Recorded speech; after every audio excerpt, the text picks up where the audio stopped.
નમસ્કાર. ગુજરાતી મેળો અને વાત માંડીએ સાહિત્યની સમૂહ દ્વારા આયોજિત ફરી એક સરસ મજાના સંવાદમાં આપ સર્વેનું હાર્દિક સ્વાગત કરું છું. રાહુલભાઈનો ખૂબ ખૂબ આભાર.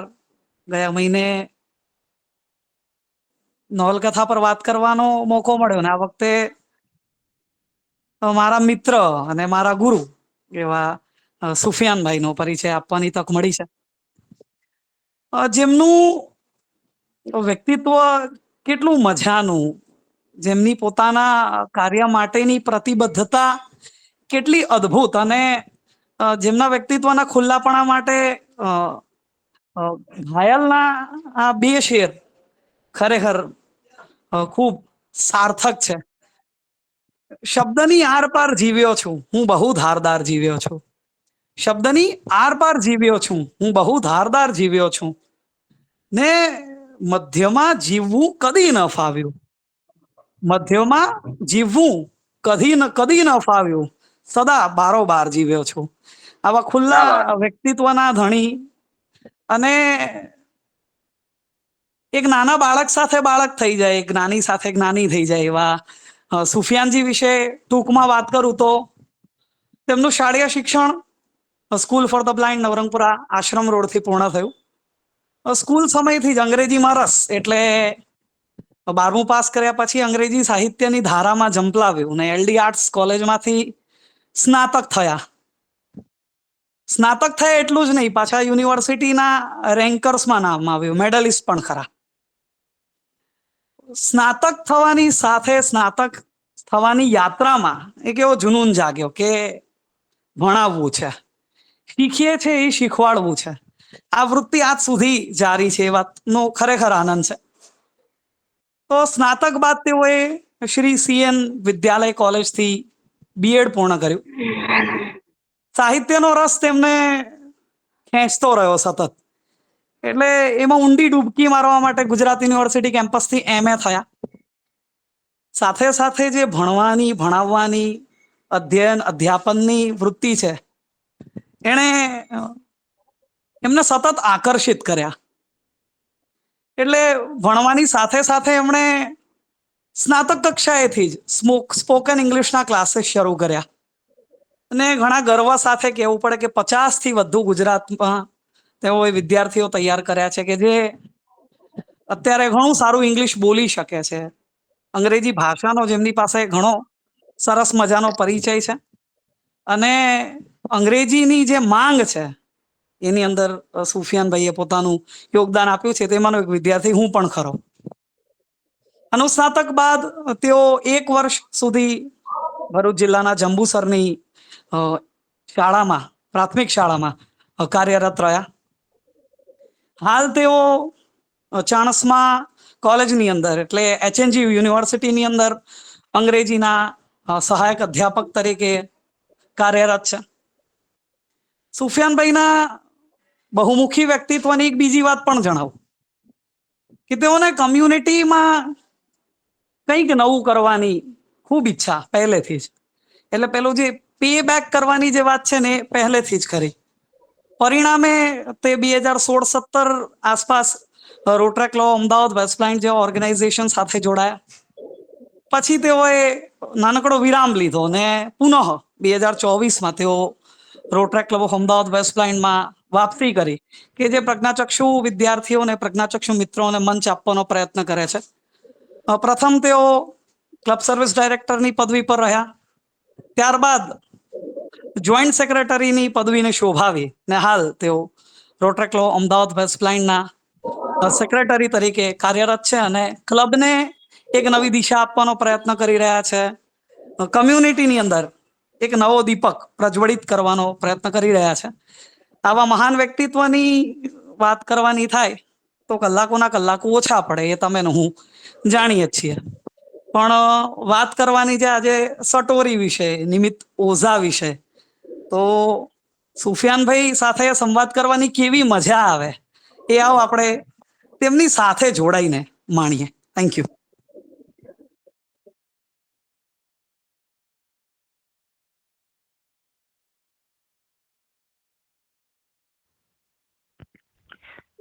મિત્રો, એવું કહેવાય છે કે પુસ્તક એ માનવીનું ઘડતર કરવામાં મહત્વનો ભાગ ભજવે છે.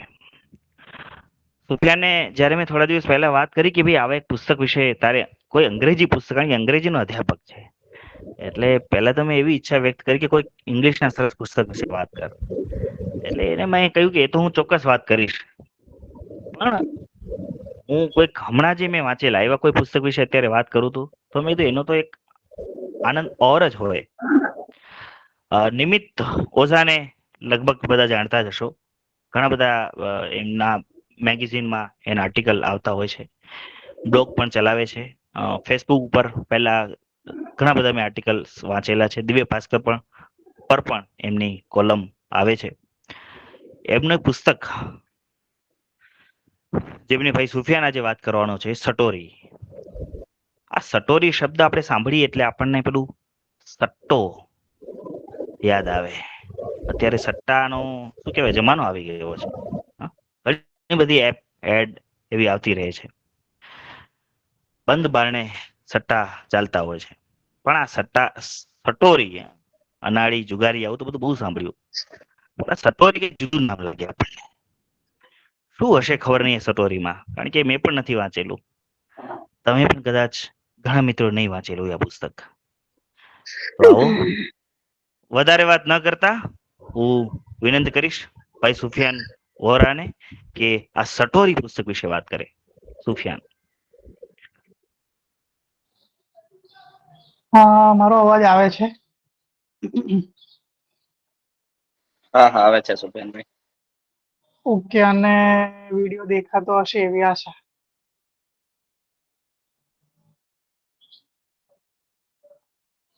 તો થેન્ક યુ સો મચ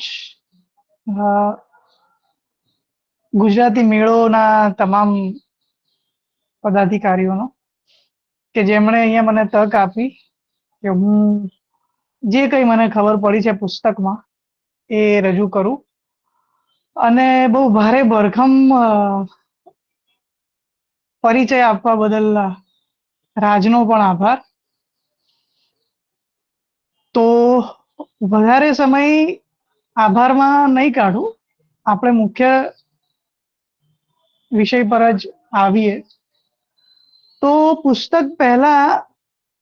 પુસ્તકના લેખક એવા નિમિત્ત ઓઝા, જે સોશિયલ મીડિયા પર ખૂબ પ્રચલિત અને એમના ઘણા પુસ્તકોને કારણે, સ્પીચીસના કારણે પણ પ્રચલિત,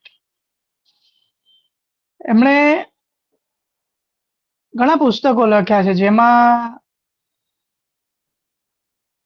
પપ્પાની ગર્લફ્રેન્ડ હોય કે પછી અહમ બ્રહ્માસ્મિ હોય કે પછી આપણે સટોરીની વાત કરવાના છીએ આજે એ હોય. એમની વેબસાઇટ પર એમનું બહુ એક સરસ વાક્ય લખ્યું છે કે, એટલે એમના ઇન્ટ્રોમાં એમણે લખ્યું છે, કદાચ એ ઇન્ટ્રો જ એ લાઈન જ કાપી છે એમના ઇન્ટ્રોડક્શન માટે, કે એ અંગ્રેજીમાં છે. હી સેઝ કે a doctor who writes and a writer who heals. તો આ છે ડોક્ટર નિમિત્ત ઓઝાનો પરિચય, અને એ એક યુરોલોજીસ્ટ પણ છે. હવે પુસ્તકની વાત કરીએ તો રાહુલજીએ બહુ મજાની વાત કરી. સટોરી શબ્દ આવે એટલે સટ્ટો યાદ આવે, પણ અહીંયા કંઈક અલગ છે. સટોરી એ ઝેન ભાષાનો એક શબ્દ છે. એનો અર્થ થાય છે કે બ્રહ્મ જ્ઞાન, અથવા તો એને એવું પણ કહી શકાય કે આત્મબોધ. કોઈને એમ કહીએ કે સટોરી એટલે એને એવું થાય કે આમ સ્ટોરી, એટલે સ્ટોરી ગુજરાતીમાં લખીએ તો જોડિયો અક્ષર થાય, પણ એ જોડિયાને અલગ અલગ કરી નાખ્યા એટલે સટોરી, એવું કંઈક વિચાર્યું હશે લેખકે, પણ એવું નથી. ઝેન ભાષાનો, ધર્મનો આ એક શબ્દ છે, એનું નામ આત્મબોધ છે. અને સટોરી પુસ્તક લખવા પાછળ લેખકનો પોતાનો એક હેતુ એવો છે કે, અને એમણે એ પુસ્તકમાં લખ્યું પણ છે કે એમનો હેતુ એ છે કે જ્યારે એમની ડોટર મોટી થઈને આ પુસ્તક વાંચે તો એ કંઈક શીખી શકે, એટલે આ એક શિખામણ રૂપે પુસ્તક એમણે લખેલું અને પછી એમણે એને પ્રકાશિત કર્યું. હવે ખરેખર એક વાક્યમાં કહું ને કે આ સટોરી પુસ્તક શું છે, તો કદાચ એવું કહી શકાય, જે કદાચ પહેલા જ ચેપ્ટરની અંદર છે, એ કે ઉદાસીથી ઉદ્ધાર તરફની કથા એટલે સટોરી. અને બહુ મસ્ત મજાનું કોટેશન પણ છે એમનું કે ઉદાસી એ ઉદ્ધાર તરફનું પ્રથમ પગથિયું છે. અને આ વાત પરથી મને એક એમની બહુ મજાની લાઈન અને વિચારવા જેવી યાદ આવે છે કે એમણે કીધું છે કે પુસ્તક, પ્રતીતિ અને પ્રજ્ઞાવાન વ્યક્તિ જ મનુષ્યનો ઉદ્ધાર કરી શકે. આ લાઈન અત્યારે આપણને એક સામાન્ય લાગતી હશે, પણ હું તમને એ વસ્તુની ગેરંટી આપું છું કે આજનું જે સેશન છે એ પૂરું થતા થતા તમને એવું થશે કે ના યાર, વાત તો સાચી હતી. તો વધારે સમય ન લેતા આપણે એની કથા વસ્તુ તરફ પ્રયાણ કરીએ ધીમે ધીમે. તો શરૂઆત હું એના પાત્રોથી કરીશ, જેથી આપણને આગળ સમજવામાં અને યાદ રાખવામાં સરળતા રહે. તો આ નવલકથામાં મુખ્ય પાત્ર કહીએ તો એ છે સ્વીકૃતિ નામની છોકરી છે, જે મેડિકલ કોલેજમાં ભણી રહી છે, અને એના માતા પિતા એટલે કે અપર્ણા અને એના પપ્પા. એના સિવાય સ્વીકૃતિની એક બહેનપણી છે, ફ્રેન્ડ છે, ધ્રુવી. એ પણ મેડિકલ સ્ટુડન્ટ જ છે. ત્યાર પછી આ નવલકથામાં અનિરુદ્ધ પાઠક, જે એક લેખક છે, અને બીજા માઇનર કેરેક્ટર્સ પણ છે, પણ મુખ્ય આટલા કેરેક્ટર્સ છે આ નવલકથામાં. હવે શરૂ કરતા પહેલા સ્વીકૃતિ જે પાત્ર છે એના વિશે થોડુંક આપણે જાણી લઈએ. તો સ્વીકૃતિનું નામ સ્વીકૃતિ છે, બહુ સિમ્બોલિક નામ છે. એ તમે આખી સ્ટોરી સાંભળશો, સમજશો એટલે ખ્યાલ આવશે તમને કે આ સ્વીકૃતિ નામ કેમ સિમ્બોલિક છે. તો સ્વીકૃતિ જે છે એ મેડિકલ સ્ટુડન્ટ છે, મેડિકલ કોલેજમાં જાય છે, અને દેખાવમાં એકદમ સામાન્ય, કોઈ સામાન્ય પુરુષને એ છોકરાને કે પુરુષને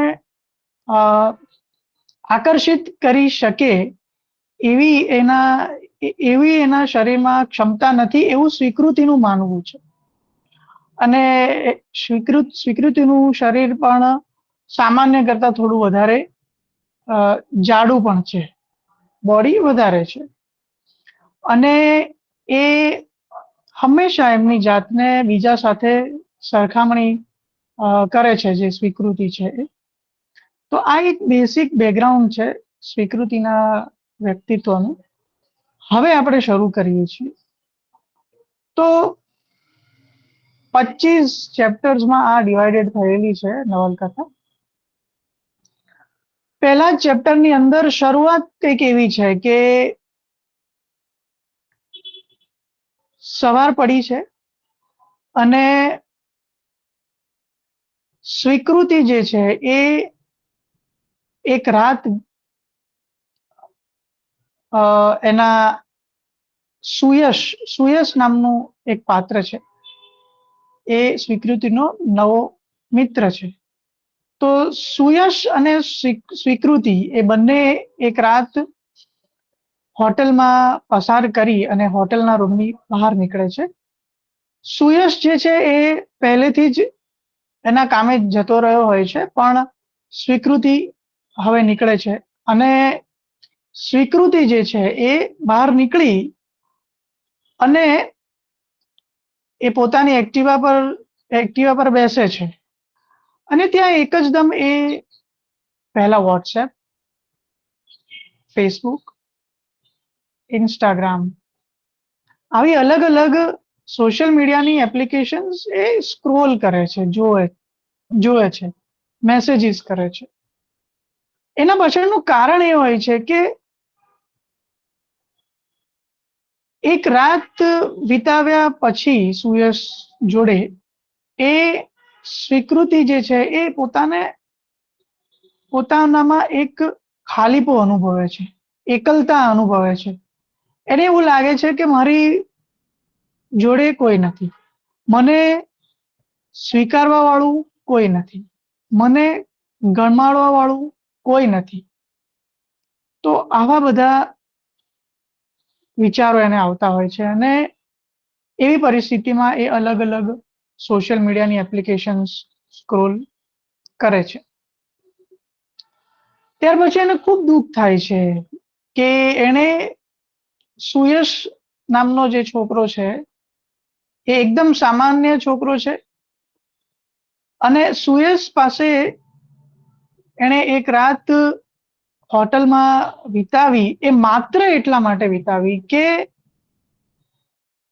એ પોતાનો ખાલીપો ભરવા માંગતી હતી. સ્વીકૃતિ ને કેમ આવું છે એનું કારણ એ છે કે સુયશ તેનો મિત્ર બન્યા એ પહેલા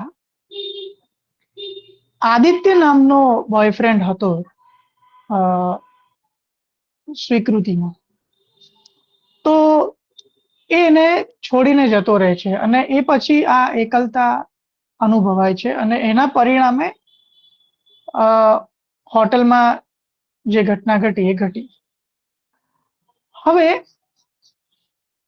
એ આ બધા વિચારોમાં એની પોતાની મિત્રને યાદ કરે છે, ધ્રુવી, અને એ વિચારે છે કે હું એના ઘરે જઉં. એટલે એ એના ઘરે જાય છે, ધ્રુવીના ઘરે, અને ધ્રુવીના ઘરે જઈ અને સવારમાં એ નોક કરે છે, બારણું ખખાડે છે અને પછી એના માતા પિતા બહાર આવે છે ધ્રુવીના, ને માતા પિતા બહાર આવે છે ને એ ધ્રુવીને સ્વીકૃતિને એમ કે છે કે બોલ બેટા સ્વીકૃતિ, શું થયું આટલી સવારે કેમ અહીંયા? એટલે સ્વીકૃતિ બેટા સાંભળીને જ બહુ ઇમોશનલ થઈ જાય છે, કારણ કે આવી નબળી માનસિક પરિસ્થિતિમાં જ્યારે કોઈ આપણને બેટા કે એવી રીતે સંબોધે ત્યારે આપણે ઓબ્વિયસલી નેચરલી ઇમોશનલ થઈ જતા હોઈએ છીએ. એ જ રીતે એ પણ થઈ જાય છે અને એક વિચાર આવે છે કે ધ્રુવી ને કેટલા સરસ મા બાપ મળ્યા છે અને મને નથી મળ્યા. મા બાપ તો છે પણ ધ્રુવીના મા બાપ જેવા નહીં. તમે જો અહીંયા પણ એ સરખામણી કરે છે. હવે આપણને અહીંયા એવું લાગે કે સ્વીકૃતિની જ આમાં કંઈક ભૂલ હશે, પણ આગળ આપણે જોઈશું કે આવું કેમ છે. આ નવલકથા સાયકોલોજીકલ એસ્પેક્ટ્સ ને પણ આપણી સામે ધરે છે. તો પછી એ ધ્રુવીને મળે છે. ધ્રુવી અને સ્વીકૃતિ જ્યારે વાતો કરતા હોય છે ત્યારે ઘણી વખત સ્વીકૃતિના મમ્મીનો ફોન આવે છે, પણ સ્વીકૃતિ ધ્રુવીને એમ કે છે કે ધ્રુવી તું ફોન રિસીવ કરી અને એવું જણાવી દે કે સ્વીકૃતિ અત્યારે કામમાં છે, એ હમણાં વાત કરી શકે એમ નથી, હું ધ્રુવી બોલું છું અને મારા ઘરે જ હતી રાત્રે પણ. એટલે અહીંયા એ જાણવા મળ્યું કે સ્વીકૃતિ જે છે એને જે હોટેલ વાળી વાત હતી એ પોતાના મા બાપથી પણ છુપાવેલી છે.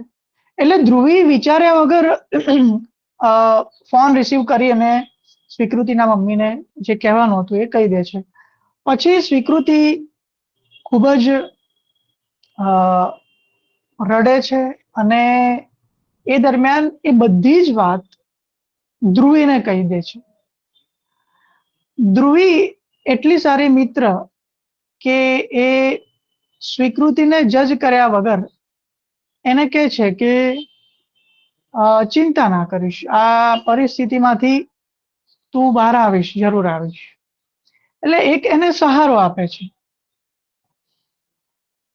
હવે આ ઘટના અહીંયા ઘટી. એના પછી સ્વીકૃતિ જે છે એ થોડીક ઇમોશનલી બેલેન્સ થાય છે અને પછી એ પોતાના ઘરે જાય છે. હવે પોતાના ઘરે જ્યારે જાય છે ત્યારે એના પપ્પાના રૂમમાં એન્ટર થવા જાય છે અને એકદમ ખચકાટ અનુભવે છે. એ એકદમ કહેવાય ને કે સહેમી જાય છે અને એનું કારણ એ છે કે જે સ્વીકૃતિના પપ્પા જે છે એ હંમેશા એમના કામમાં જ વ્યસ્ત થાય અને એટલે જ આ સમયે એક બહુ મજાનું વાક્ય નવલકથામાં છે કે મારા પપ્પાનું સ્ટેટસ કે અબાઉટ વોટ્સએપમાં એવું છે કે ઓલવેઝ અવેલેબલ, પણ કાશ એ મારા માટે પણ હોત. આ શું દર્શાવે છે કે પિતા જોડે એટલું કનેક્શન નથી સ્વીકૃતિનું. એટલે સ્વીકૃતિ પોતાના પિતાને કશી જ વાત જણાવી શકતી નથી. હવે એ પોતાની માતાને મળે છે અને ત્યાર પછી જે સામાન્ય રીતે દરેક માતાઓની એવું કહીએ કે પછી એમનું કન્સર્ન કહીએ, ચિંતા કહીએ, કે એ પૂછે છે સ્વીકૃતિને કે અત્યાર સુધી તું ક્યાં હતી? અને પછી સ્વીકૃતિ કહે છે કે કીધું તો ખરું, ધ્રુવીના ઘરે હતી. ધ્રુવે કીધું તો ખરું એમ. પછી એવા ઘણા પ્રશ્નો પૂછે છે જે પ્રશ્નોથી સ્વીકૃતિ ખૂબ કંટાળી જાય છે અને સ્વીકૃતિ હંમેશા એવું વિચારે કે કાશ હું ના જન્મી હોત તો, કાશ મને ધ્રુવી જેવા માતા પિતા મળ્યા હોત તો, કાશ હું સુંદર હોત, કાશ મારી કોલેજના દરેક છોકરાઓ મને ગમાડતા હોત, કાશ આ બધું કહેવા માટે હું મારા માતા પિતાને કાશ હું મારા માતા પિતાને આ બધું કહી શકત, કાશ મારું શરીર એ એક સુંદર છોકરી જેવું હોત. આ બધું શું સૂચવે છે? આ બધું જ એનામાં રહેલી નકારાત્મકતા, સ્વીકૃતિમાં રહેલી. અને આ નકારાત્મકતાને કારણે એ પોતાની દિનચર્યામાં પણ ધ્યાન આપી શકતી નથી અને એ પોતે ડિપ્રેશનમાં હોય એવું ધ્રુવીને લાગે છે, સ્વીકૃતિને તો નથી જ લાગતું. સ્વીકૃતિ ધીરે ધીરે ધીરે ધીરે ધીરે ધીરે એટલા હદ સુધી પોતાની જાત વિશે નકારાત્મક વિચાર કરે છે કે વિચાર આવે છે કે એ એક સમયે એવું વિચારે છે કે મારે હવે સુસાઇડ કરી લેવું જોઈએ, મારે આ જગતમાં જીવવાનો કોઈ અર્થ નથી. ને એક વખત થાય છે એવું કે એ આ બાબત જે છે એ ધ્રુવીને કહે છે, અને ધ્રુવી જે છે એ સ્વીકૃતિને એવું કહે છે કે સ્વીકૃતિ, મને એવું લાગે છે કે તું ડિપ્રેશનમાં છે, અને એટલે તારે એક સાયકેટ્રિસ્ટ જોડે જવું જોઈએ, હું તારી જોડે આવીશ. એટલે સ્વીકૃતિ એમ કે છે કે હું ડિપ્રેશનમાં હોય જ ના શકું. જો આ હકીકત છે કે જ્યારે વ્યક્તિ ડિપ્રેશનમાં હોય ને ત્યારે એને એવો વિચાર ના આવે કે હું ડિપ્રેશનમાં છું, એને એવું જ હોય કે મને કશું નથી થયું. એટલે આ એક સાયકોલોજીકલ એસ્પેક્ટ જે છે એ આપણને નવલકથામાં જોવા મળે છે. એટલે સ્વીકૃતિ પણ એવું કે છે કે ના, હું મારામાં એવું કશું નથી, હું બરોબર જ જીવું છું, હું કઈ ડિપ્રેસ વ્યક્તિ નથી, અને મને હોય જ ના શકે. પણ ધ્રુવીના ખૂબ કહેવા પછી એ બંને ડોક્ટર પ્રમોદ ને ત્યાં, એ સાયકેટ્રિસ્ટ છે, એમને ત્યાં જાય છે, અને ત્યાં આગળ એ વેટિંગમાં બેઠા હોય છે.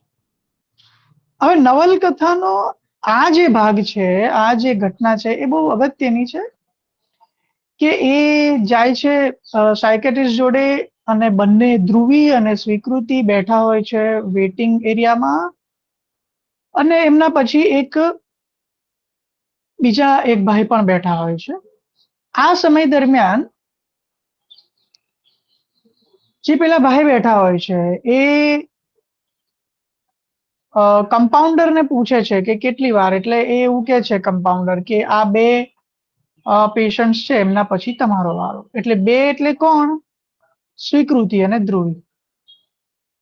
હવે આ સમય દરમિયાન વેટિંગમાં જ્યારે બધા ત્રણે ત્રણ બેઠા હોય છે ત્યારે સ્વીકૃતિ પોતાના જીવનની દરેક વાત ફરી યાદ કરે છે, અને એ બધી જ વાતો ધ્રુવીને કહે છે, અને ઘટના એવી ઘટે છે કે એ તમામ વાતો જે તે પેલા ત્રીજા ભાઈ બેઠા હોય છે એ સાંભળી જાય છે, અને એ થોડું સાંભળે છે. એના પછી એમને એવું લાગે છે કે આ છોકરી જે છે એ મારા જીવનમાં પહેલા ક્યાંક આવીને ગઈ હોવી જોઈએ. જ્યારે એ સ્વીકૃતિ એના માતા પિતા વિશે વાત કરે છે, ખાસ કરીને માતા વિશે, જેમનું નામ અપર્ણા, તો ત્યારે એ વ્યક્તિને એવું લાગે છે કે આ જે સ્વીકૃતિ જે છે એ મારા જ કોઈ ભૂતકાળના સંબંધો જેમની સાથે હતા એમની વાત કરે છે. અને એટલામાં જ સ્વીકૃતિ અને ધ્રુવી બંનેને બોલાવવામાં આવે છે ડોક્ટર દ્વારા, અને સાયકેટ્રિસ્ટ જે હોય છે એમની પાસે જઈ અને ધ્રુવી બધી જ વાત કહે છે જે સ્વીકૃતિએ ધ્રુવીને કીધી હતી. ત્યાર પછી સાયકેટ્રિસ્ટ જે છે એ ધ્રુવીને એમ કહે છે કે તમે થોડી વાર બહાર જાઓ, મારે પેશન્ટને કંઈક પૂછવું છે. એટલે ધ્રુવી બહાર જાય છે, અને પછી સાયકેટ્રિસ્ટ એમ કહે છે કે હવે ફરી કહો તમારે જે કહેવું હોય તે. એટલે એ પહેલું જ વાક્ય ફરી એવું બોલે છે સ્વીકૃતિ કે મારા જીવનમાં બોયફ્રેન્ડ નથી, કોઈ મિત્ર નથી, હું કદરૂપી છું, હું કોઈ મને ગમાડે એને લાયક નથી, અને આ જગતમાં મારા માટે કોઈ જગ્યા નથી, એટલે મારે જીવવું ના જોઈએ.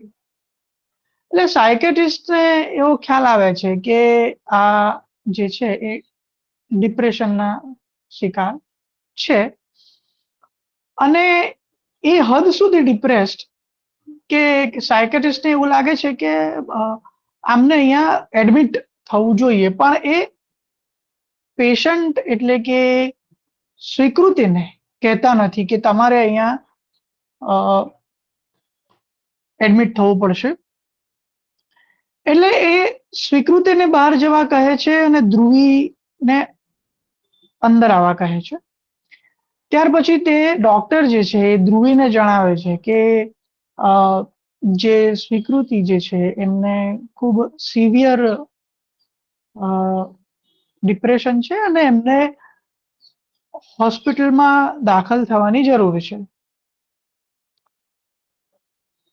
એટલે ધ્રુવી એમ કહે છે કે ચોક્કસ હું સ્વીકૃતિને સમજાવીશ, અને એમ કહી અને ધ્રુવી જાય છે અને સ્વીકૃતિને બહાર બેસી અને સમજાવે છે કે તને ડિપ્રેશન છે અને તારે આ જે હોસ્પિટલ છે એની અંદર દાખલ થવું પડે એમ છે. એટલે એ દાખલ થવાની તરત જ ના પાડી દે છે, અને એ ના પાડી દે છે. ધ્રુવી સમજાવવાનો ઘણો પ્રયત્ન કરે છે, પણ એ સમજવા તૈયાર હોતા નથી. એટલે સ્વીકૃતિ જે છે એ અંતે હોસ્પિટલમાં એડમિટ થતા નથી. હવે આમ સ્વીકૃતિનું જીવન ચાલતું રહે છે. તે કોલેજમાં જાય, સોશિયલ મીડિયામાં સ્ક્રોલિંગ કરે, ઘરે આવીને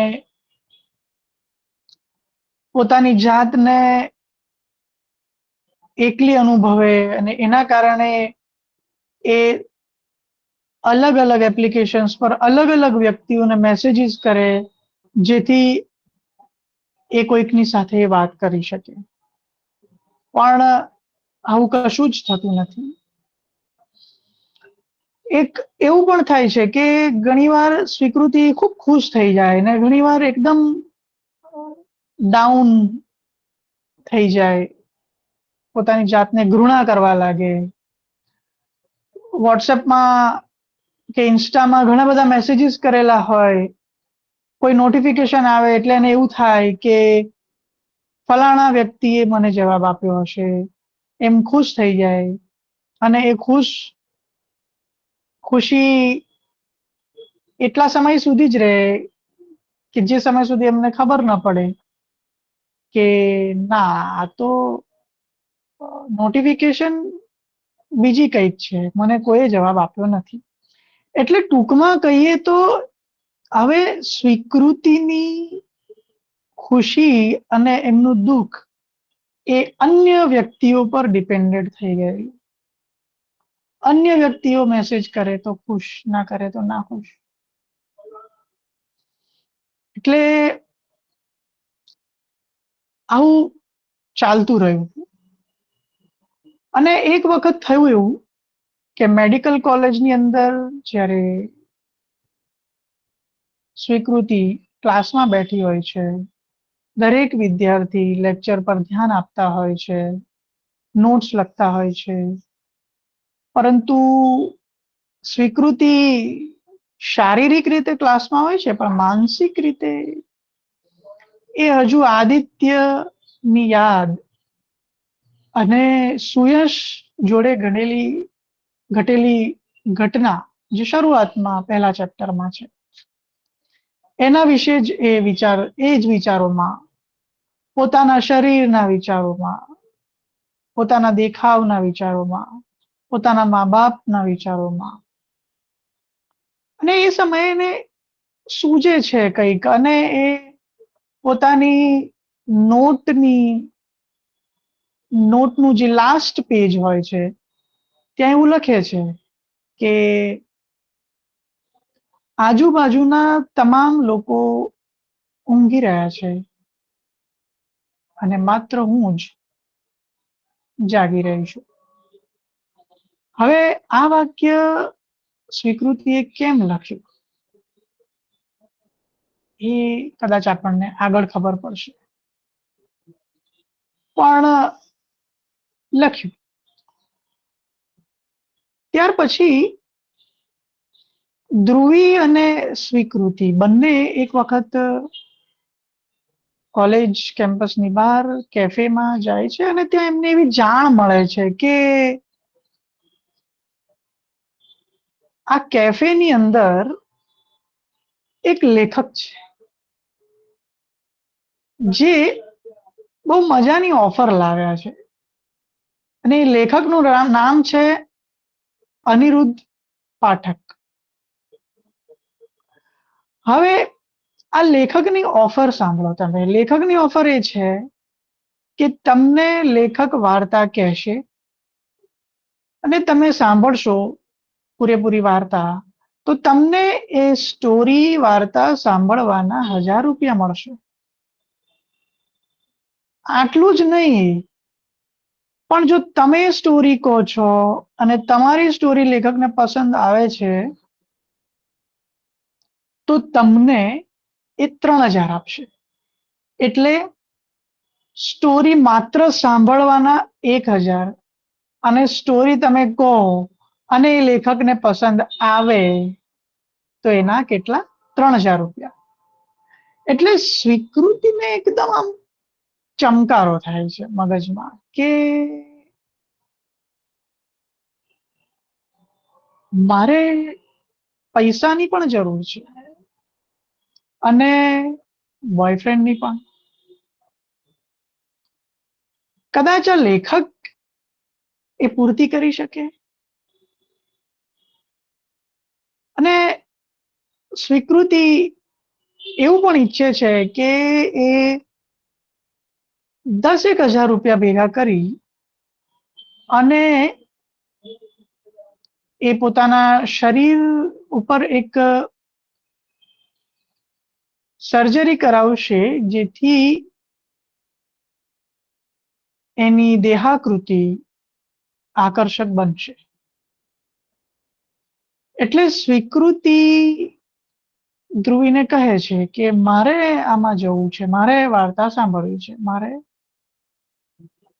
આ લેખકને મળવું છે. એટલે ધ્રુવી એમ કે છે કે ના ના, આવું તો કઈ હોતું હોય કે વાર્તા સાંભળવાના 1000 ને કહો અને લેખકને ગમે તો તમને 3000 મળે. એટલે કે આ તો જે છે એ ફ્રોડ હશે. કદાચ એવું પણ બને કે સ્વીકૃતિ તને એ જે કોફી પીવે છે એમાં કંઈક ભેળવી અને તને તારી જોડે પણ ફ્રોડ કરી શકે. હવે સ્વીકૃતિને એમાં વિશ્વાસ નથી આવતો. સ્વીકૃતિ એમ કે છે કે ના, મારે આ સાંભળવું છે અને પૈસા મેળવવા છે. એટલે એ દિવસે તો સ્વીકૃતિ એ કામ નથી કરી શકતી, પણ એ પછી જ્યારે બંને ઘરે જતા હોય છે, ઘરે જાય છે સ્વીકૃતિ પોતાના ઘરે, ધ્રુવી પોતાના ઘરે, અને સ્વીકૃતિ પોતાના ઘરે જઈ અને એક નિર્ણય કરે છે કે હવે હું આ લેખકને મળવા જઈશ, કોલેજમાં બંક કરીને જઈશ, પણ જઈશ. એટલે એ જાય છે અને બીજે દિવસે એ કોલેજમાંથી બંક કરી અને એ લેખકને મળવા જાય છે. લેખક એક ખૂણામાં એક ટેબલ, એક લેપટોપ અને ઘણા બધા પુસ્તકો, 2 ખુરશીઓ પણ હોય છે, એક લેખક માટે અને એક સાંભળવા વાળા માટે. આટલું એક ખૂણામાં હોય છે અને ત્યાં જઈ અને સ્વીકૃતિ લેખકને કહે છે કે તમે અનિરુદ્ધ પાઠક? લેખક એટલે એ કહે છે હા. અને પછી સ્વીકૃતિ કહે છે કે મારે વાર્તા સાંભળવી છે. અનિરુદ્ધ પાઠક એટલે કે લેખક હા પાડે છે. લેખક વિશે વાત કરીએ તો એ કોફીના ખૂબ શોખીન, એટલે એમણે એવું રાખેલું કે વાર્તા સંભળાવતા ને સાંભળતા સાંભળતા કોફીનો જે ખર્ચ થશે એ લેખક જ આપશે. એટલે કોફી પણ લેખકની, વાર્તા પણ લેખકની અને પૈસા પણ લેખકને જ આપવાના. હવે આમ એકવાર તો સાંભળીને આપણને એવું થાય કે આ તો ये तो घाटे का सौदा है, એવું થાય આપણને. આ તો લોસનું કામ છે એમ એવું થાય. પણ આના પાછળ પણ એક કારણ છે જે આપણને આગળ ખબર પડશે. હવે લેખક જે છે એમની ઉંમર સ્વીકૃતિ કરતા લગભગ 25 વર્ષ મોટી, એટલે એવું કહી શકાય કે સ્વીકૃતિની એજ કરતા ઓલમોસ્ટ ડબલ, એટલે કે એના પિતા જેટલી, સ્વીકૃતિના પિતા જેટલી. હવે જે અનિરુદ્ધ પાઠક લેખક છે એ એમનો શરીરનો બાંધો મજબૂત, એમનું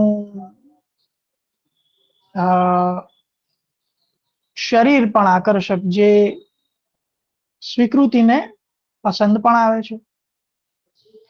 અને આ બધી વાત કરતા એક એ વસ્તુ કે એ લેખકની અંદર એક સમજણ અને એમનામાં અન્ય લોકોને સાંભળવાની ક્ષમતા અને ધીરજ પણ ખરી. બીજી બાજુ તમે જુઓ, બીજું કેરેક્ટર કોણ છે? સ્વીકૃતિ એમની સામે ખુરશીમાં બેઠી હોય છે, પોતાની જાતને ઘૃણા કરતી છોકરી, પોતાને સુંદર ન ગણતી, પોતાને જીવવા લાયક ન ગણતી છોકરી. બંને કેરેક્ટર્સ ઓપોઝિટ છે, એમની પર્સનાલિટી ઓપોઝિટ છે. હવે લેખક કોફીનો ઓર્ડર આપે છે, બંને કોફી પીવે છે. ત્યાર પછી લેખક વાર્તા શરૂ કરે છે. આ સાંભળવા જેવું છે. લેખક જે છે એ વાર્તા કહે છે પોતાની, એટલે કે જે હકીકત છે અનિરુદ્ધ પાઠકની એ કહે છે, પણ એમાં એમણે કેરેક્ટર્સ જે છે, પાત્રો જે છે એમના નામ બદલી નાખ્યા છે. એટલે લેખક એ વાર્તા કહેતા કહેતા પોતાની અસલ જિંદગી પર આવી જાય છે અને એ સ્વીકૃતિને વગર વિચારે જણાવી જ દે છે કે અનિરુદ્ધ પાઠક જ્યારે પોતાના કોલેજના કાળમાં હતા ત્યારે તેમને અદિતિ નામની છોકરી જોડે પ્રેમ થયેલો, અને અદિતિ નામની જે છોકરી હતી એ દેખાવે ખૂબ સામાન્ય, કદાચ સામાન્ય પુરુષ કે છોકરો પણ મોહિત ન કરી શકે, છોકરો કે પુરુષને મોહિત ન કરી શકે એવું એમનો દેખાવ હતો. એટલે ખૂબ સામાન્ય દેખાવ, બહુ કઈ ખાસ નહીં અદિતિનું. પણ અનિરુદ્ધ પાઠક એમ કે છે કે મને એના દેખાવથી લગાવ નહોતો, મને એની બુદ્ધિથી, એની સમજણ શક્તિથી લગાવ હતો. પ્રેમ હતો, એના સાહિત્યથી પ્રેમ હતો, એ પોતે લખતી પણ ખરી, અને એ બંને રેસ્ટોરન્ટ કે કોલેજના કેન્ટીનમાં કે હોટેલમાં જવાને બદલે બંને ઘણા કલાકો સુધી લાઇબ્રેરીની અંદર, પુસ્તકાલયની અંદર ઘણું વાંચતા અને એના પર ચર્ચા કરતા, અને એ ચર્ચામાં અદિતિ ખૂબ ઊંડે સુધી ઉતરી જતી, અને એની સમજણ શક્તિ અને બુદ્ધિ ક્ષમતાને કારણે એ અનિરુદ્ધ પાઠક જે છે એ એમના પ્રેમમાં પડે છે.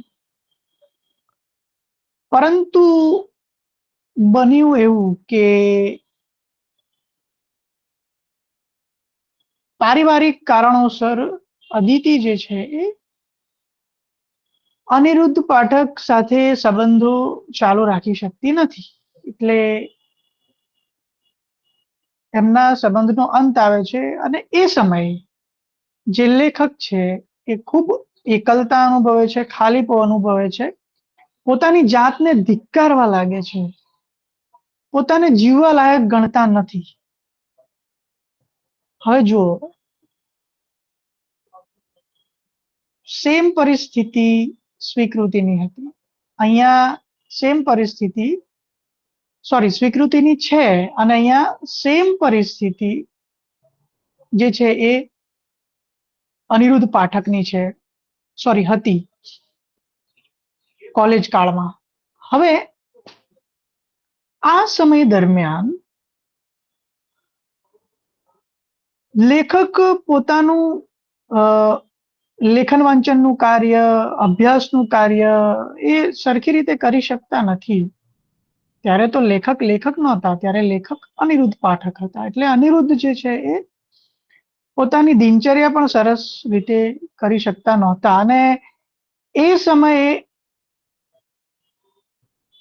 થાય છે કંઈક એવું કે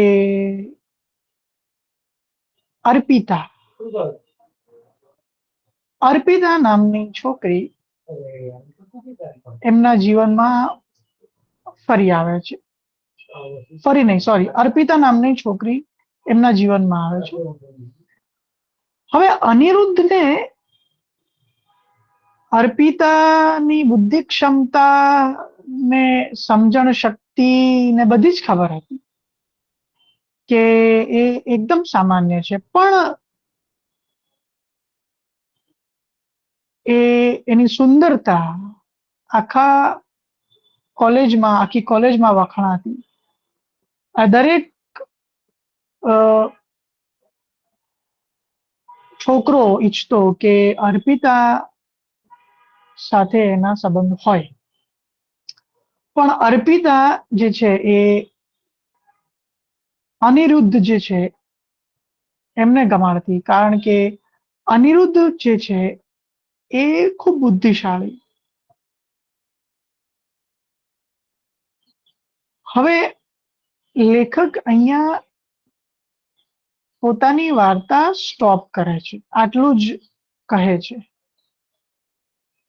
અને પછી તરત જ ધ્રુવી એમ પૂછે છે કે અદિતિ આટલી સામાન્ય દેખાવવાળી હતી, તેમ છતાંય તમે જે છે એ એમના પ્રેમમાં કેમ પડ્યા, અદિતિના?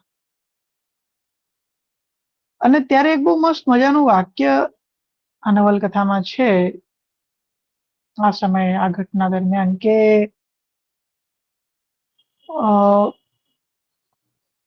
પ્રેમમાં પડવા માટે સ્ત્રીનું સુંદર હોવું જરૂરી નથી, એ પ્રેમમાં પડ્યા પછી સુંદર લાગવા માંડે છે. એટલે સુંદરતા એ પ્રેમ પછીની ઘટના છે. હવે આવું કહેતા અનિરુદ્ધ પાઠક જે લેખક છે એ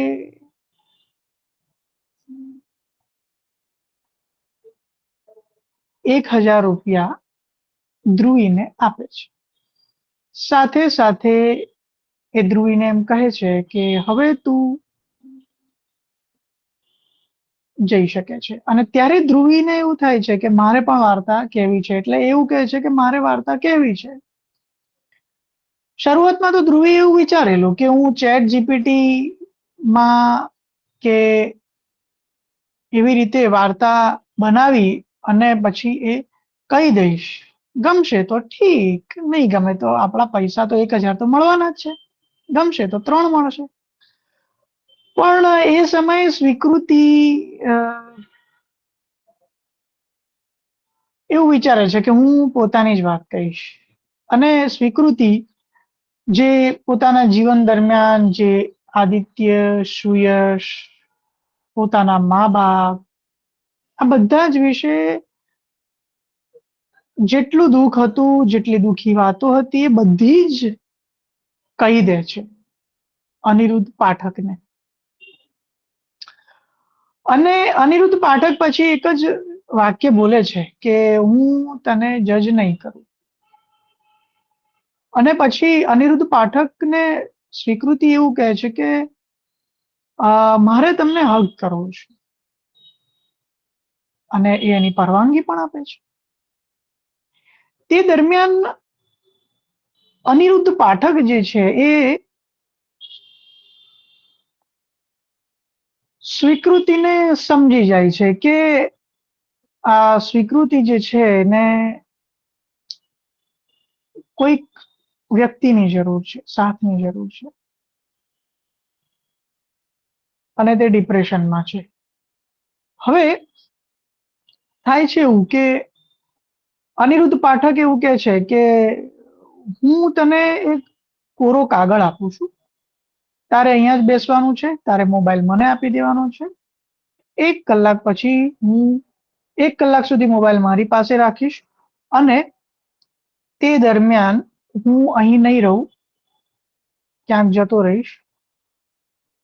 તે દરમિયાન તારે તારા મનમાં જે આવે તે લખવાનું છે. અને સ્વીકૃતિ શરૂઆતમાં તો એમ કહે છે કે ના, હું મોબાઈલ વગર ના રહી શકું. કારણ કે શરૂઆતમાં આપણે જોયું ને કે એમને મોબાઈલ યુઝ કરવાની ખૂબ આદત, એનું કારણ એકલતા. પણ હવે લેખક જે છે એ એમ કે છે કે મોબાઈલ મારી જોડે રહેશે અને તમારે આ પેજ ઉપર જેટલો વિચારો આવે એ બધા જ લખવાના.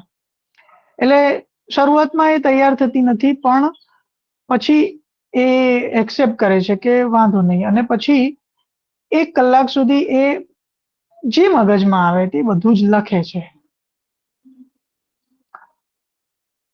અને આ બધું જ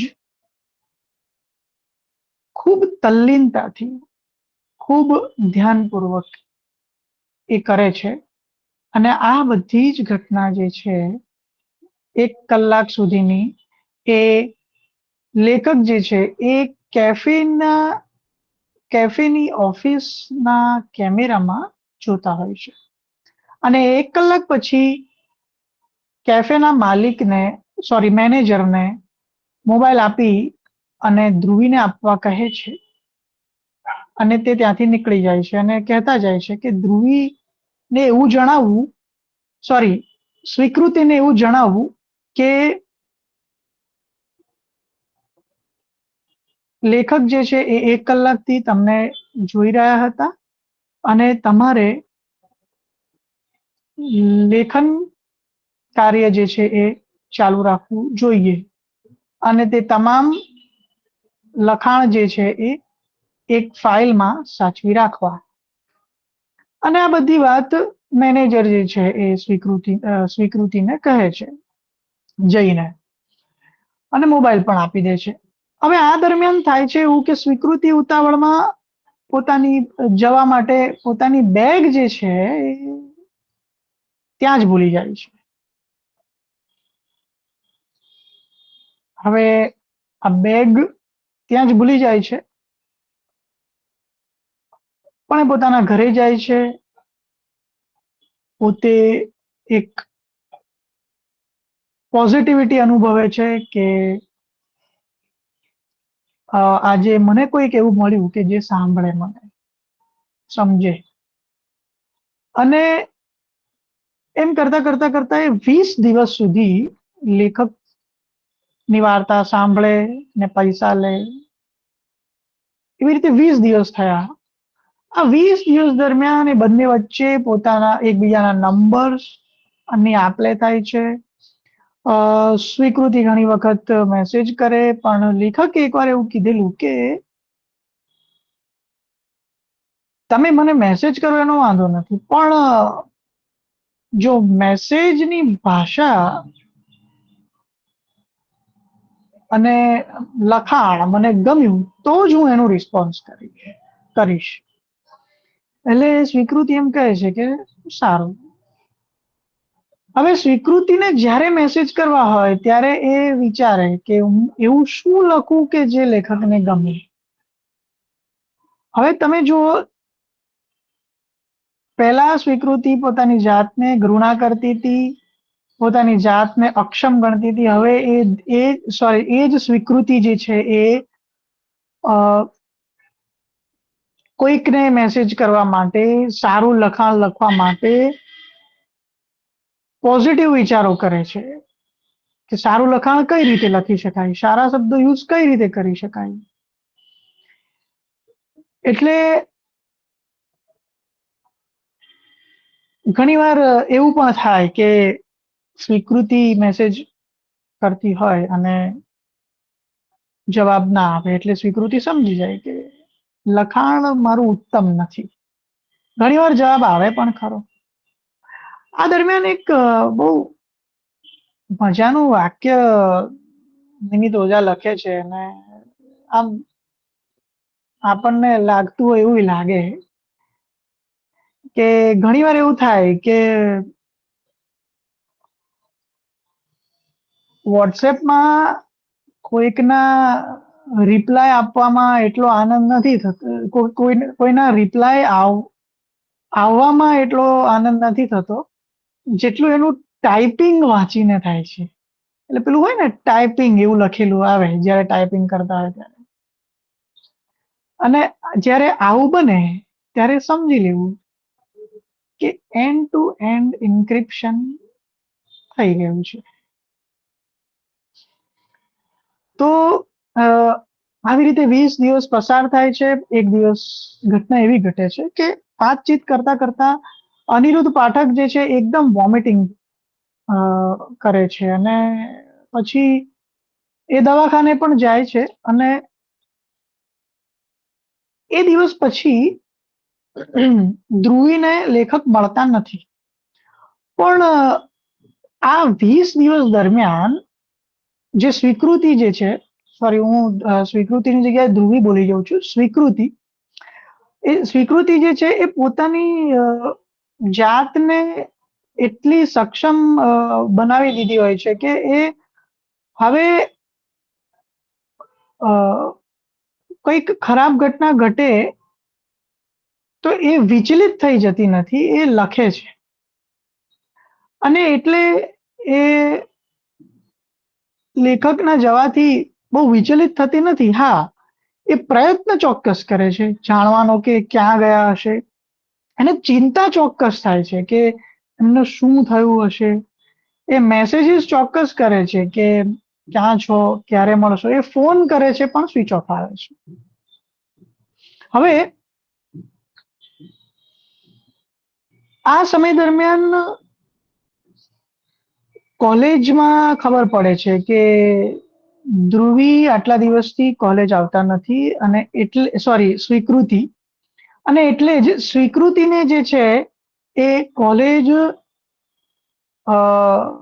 ડિસમિસ કરી દે છે, કોલેજમાંથી કાઢી મૂકે છે. હવે આ જ બાબત સ્વીકૃતિના માતા પિતાને ખબર પડે છે. સ્વીકૃતિના માતા એટલે અપર્ણા.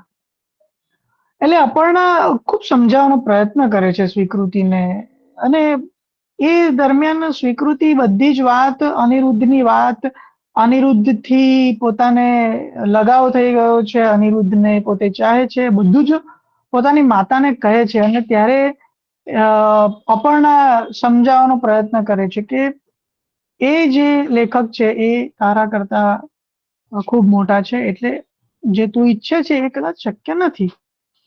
પણ સ્વીકૃતિ એ સ્વીકારવા તૈયાર નહોતી, અને સ્વીકૃતિ પોતાની જાતને એકલી રાખવા માંડે છે, ખૂબ લખે છે, અને એટલું બધું લખે છે કે એના માતા પિતા પોતે એવું વિચારતા થઈ જાય છે કે સ્વીકૃતિમાં આટલો બદલાવ કેમ? 360 ડિગ્રી ચેન્જ જેને કહીએ એવું, એવી પરિસ્થિતિનું નિર્માણ અહીંયા થયેલું. અને આ સમય દરમિયાન એક વખત સ્વીકૃતિ અને પોતાની માતા એટલે કે અપર્ણા બંને વાતચીત કરતા હોય છે, અને પછી સ્વીકૃતિ એમ કહે છે વાત વાતમાં કે એ લેખક એવા છે ને કે મમ્મી તું મળે ને તું પણ એની ચાહક થઈ જાય. એટલે અપર્ણાને એવું થાય છે, અપર્ણા ગુસ્સે થાય છે કે આ મારી છોકરી શું કહી રહી છે. પણ પછી એકલતામાં એકવાર એવું વિચારે પણ છે કે મારે આ લેખકને મળવું તો પડશે, મળવું જોઈએ.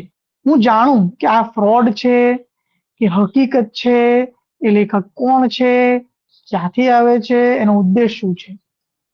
એટલે એ કેફેમાં જાય છે, પણ લેખક છેલ્લા ઘણા સમયથી ત્યાં આવ્યા હોતા નથી. એટલે જાણ એવી મળે છે કે લેખક તો અહીંયા ઘણા સમયથી આવતા જ નથી. એટલે અપર્ણા પાછા ઘરે આવે છે, અને એ સ્વીકૃતિને કહે છે કે હવે તું ભૂલી જા, એ માણસ તો હવે દેખાતોય નથી. પણ સ્વીકૃતિ એ સ્વીકારવા તૈયાર નથી કે અનિરુદ્ધ પાઠક એને એમ છોડીને જતા રહે. એ દરરોજ મેસેજ કરે, કોલ કરે, પણ કશા જ રિસ્પોન્સિસ નહીં. એટલે પછી ઘટના એવી ઘટે છે કે સ્વીકૃતિ જે છે એ પોતે એવું ઈચ્છે છે કે હવે હું અનિરુદ્ધ પાઠકને શોધું, અને એ શોધખોળમાં અનાયાસે એને એવું થાય છે કે હું લાઇબ્રેરીમાં જઈને જોઉં, કદાચ અનિરુદ્ધ પાઠક ત્યાં હોય. એટલે એ લાઇબ્રેરીમાં જાય છે. અનિરુદ્ધ પાઠક તો નથી મળતા, પણ અનાયાસે એવું થાય છે કે લાઇબ્રેરિયન જે છે એ સ્વીકૃતિને એવું કહે છે કે તમે કોની શોધમાં છો? એટલે એ એવું કહે છે કે અનિરુદ્ધ પાઠક. તો પછી સ્વીકૃતિ એમ કહે છે કે આ નામના એક બહુ આ નામના લેખક છે, તમે તમારી જે કમ્પ્યુટર છે એમાં જુઓ અનિરુદ્ધ પાઠક નામનો કોઈ છે. એટલે લાઇબ્રેરિયન ચેક કરીને કહે છે કે ના, આવા નામનો તો કોઈ સર્જક છે જ નહીં. એટલે સ્વીકૃતિને એમ થાય છે કે પોતાને સર્જક ગણાવતો વ્યક્તિ જે મને એવી ટેવ પાડી ગયા કે લખવું, અને જેના કારણે હું આટલું પોઝિટિવ અનુભવી રહ્યો છું, એ વ્યક્તિ લેખક છે જ નહીં. તો શું એ ફ્રોડ છે? એવો પ્રશ્ન થાય છે.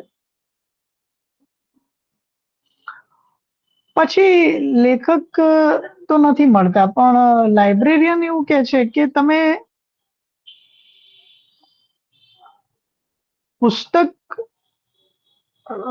લેવા આવ્યા હોય તો તમે લઈ અને જઈ શકો છો. એટલે સ્વીકૃતિ અનિચ્છાએ પણ આમ પુસ્તકો જોવે છે, અને પછી એને એક પુસ્તક મળે છે, અને એ પુસ્તક ખોલીને આમ પહેલું જ પેજ વાંચે છે, ને પહેલી જ લીટી એને એ બહુ ટચ કરી જાય છે, એ બહુ ગમી જાય છે. એટલે એ એવું ઈચ્છે છે કે હું આ પુસ્તક વાંચું. એ પુસ્તકનું નામ લગાવની લગોલગ. પુસ્તકનું નામ એવું છે કે લગાવની લગોલગ, અને લેખકનું નામ અવિનાશ વ્યાસ. હવે એ પુસ્તક લઈ અને પોતાના ઘરે જઈને વાંચે છે.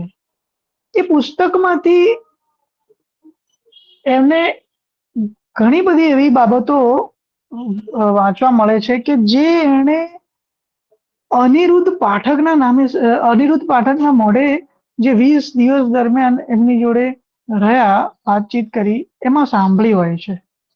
પેરેન્ટિંગ વિશે, જીવન વિશે. એટલે સ્વીકૃતિને એમ થાય છે કે અનિરુદ્ધ પાઠકે આ અવિનાશ પાઠકનું જ પુસ્તક વાંચ્યું હશે અને મને કીધું હશે. એ સમય દરમિયાન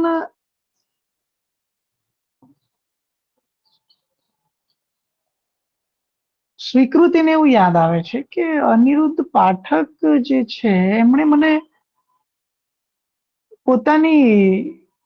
એમણે ઓટોબાયોગ્રાફી પણ મને આપેલી, જ્યારે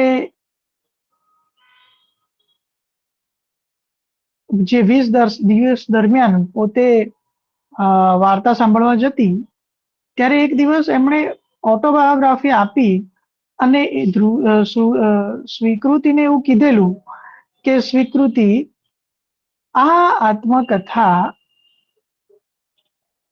મેં લખી છે, મારી છે, એમાં દરેક પાત્રના નામ મેં બદલી નાખ્યા છે. એટલે પોતાની જ ઓટોબાયોગ્રાફી છે, પણ એમાં એમણે નામો બદલી નાખ્યા છે પાત્રોના. બસ માત્ર એક નામ એ સાચું છે અને એ સ્વીકૃતિ, તારે સુધારવું હોય તો તું સુધારી શકે છે. અને આ પુસ્તક, આ ઓટોબાયોગ્રાફી તારે પૂરી કરવાની છે, આ અધૂરી છે. આ ઘટના યાદ આવે છે સ્વીકૃતિને. અને સ્વીકૃતિ જે છે એ ઓટોબાયોગ્રાફી વાંચે છે અને એમાં અનિરુદ્ધ પાઠક, એમનો ભૂતકાળ, કોલેજ કાળ, બધી જ વાતો હોય છે જે એમણે પહેલા કીધી હતી. તમને યાદ હશે, મેં પણ કીધું અહીંયા કે અર્પિતા નામની છોકરી એમને ચાહવા લાગે છે અને એમના સંબંધમાં આવે છે બંને. હવે ત્યાંથી આગળ વાંચે છે સ્વીકૃતિ, જે સ્વીકૃતિને ખબર નથી. અને ઓટોબાયોગ્રાફીમાં એવું હોય છે કે એ અર્પિતા સાથે લગ્ન કરવા ઈચ્છતા નથી લેખક, પણ અનિરુદ્ધ પાઠક એટલે મેરેજ કરે છે કે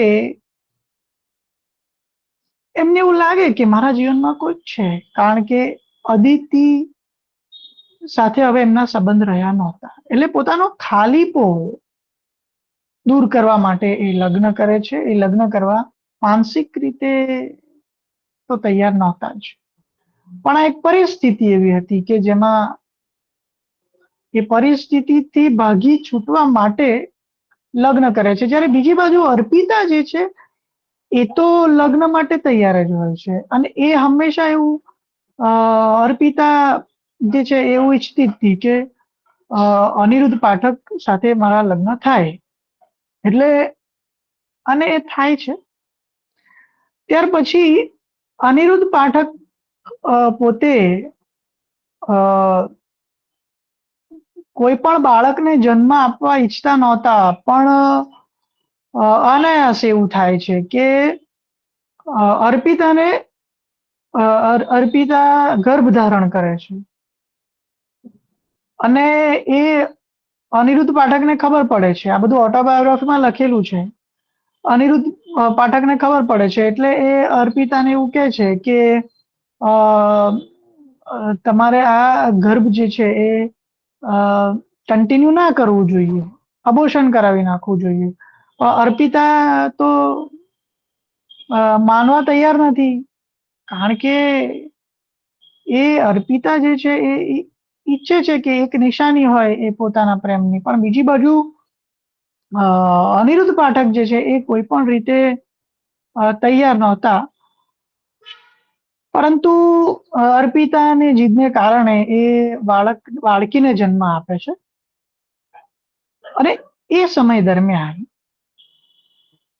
એક વખત અનિરુદ્ધ પાઠક એક ચિઠ્ઠી લખે છે અને એમાં એવું લખે છે કે હું હવે અહીંયાથી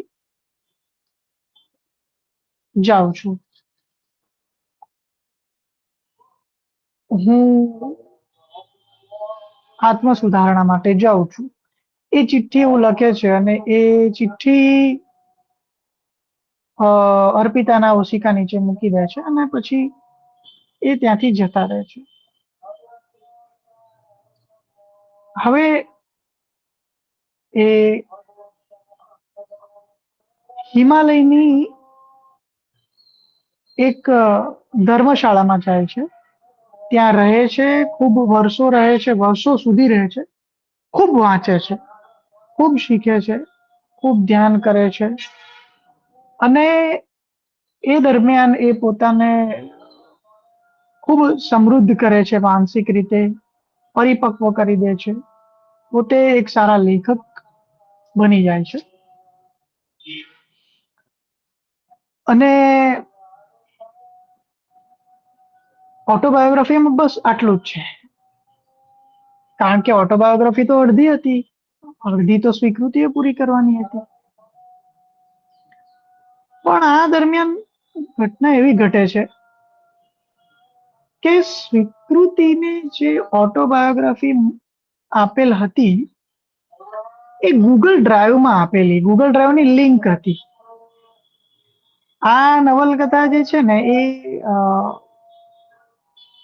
થોડા વર્ષો પહેલા જ લખાયેલી છે, એટલે એમાં ચેટ જીપીટી પણ છે અને ગૂગલ ડ્રાઈવ પણ છે. જે તમે વાંચશો નવલકથા એટલે તમને ખ્યાલ આવશે ઘણું બધું જે છે કન્ટેમ્પરરી ટેકનોલોજી એમાં ઘણી બધી છે. તો પાછો વિષય પર આવું કે એ ગૂગલ ડ્રાઈવની લિંક હોય છે, એટલે લિંકની તમને ખ્યાલ હોય તો જ્યારે આપણે વર્ડ ફાઇલ કે પીડીએફ ઓપન કરીએ તો ત્યારે એ ઉપર જે છે એ નામ બતાવતા હોય છે, અને એમાં લેખક અવિનાશ વ્યાસ એવું લખેલું હોય છે. લેખકનું નામ અવિનાશ વ્યાસ. હવે સ્વીકૃતિને એકદમ વિચાર આવે છે કે હું તો અનિરુદ્ધ પાઠક જાણું છું અને અવિનાશ વ્યાસ છે, તો આ શું? એટલે સ્વીકૃતિ તરત જ અવિનાશ વ્યાસની પ્રોફાઇલ ફેસબુક પર જોવે છે, ઇન્સ્ટા પર જોવે છે, અને જોવે છે કે ઘણા બધા ફોલોવર્સ છે, આમણે તો ઘણી બધી પુસ્તકો લખી છે, આ તો બહુ મોટા લેખક છે, એવી એને જાણ થાય છે. અને એ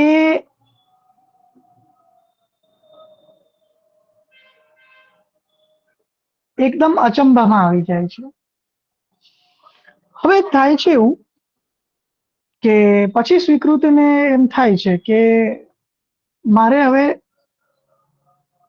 શોધવા જોઈએ અવિનાશ વ્યાસને, અને ત્યારે એ